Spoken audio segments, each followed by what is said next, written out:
ركب زوجها كاميرا خفية ليعرف ما كانت تفعله مع الخيول، لكن ما اكتشفه كان صادماً.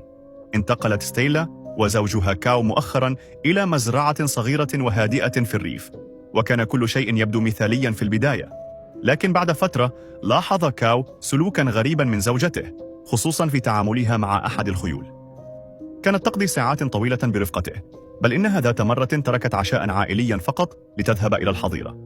تصاعدت شكوك كاو، فذكر الأمر لأخيه الأصغر الذي اقترح عليه تركيب كاميرا خفية داخل المزرعة لمراقبة تصرفاتها. في البداية تردد كاو لأنه كان يثق بزوجته ويظن أن لها أسبابا منطقية، لكن بعد أن رأى بنفسه مدى اهتمامها المفرط بالحصان داخل الحظيرة بدأ يفكر بجدية، وفي النهاية وافق على تركيب الكاميرا. وبعد أيام قليلة جلس أمام الحاسوب ليراجع التسجيلات، وما إن شاهد اللقطات حتى صدم بشدة ولم يصدق ما رآه. ما سجلته الكاميرا غير حياته إلى الأبد. اكتب كلمة حصانة في تعليق إذا أردت مشاهدة الجزء الثاني.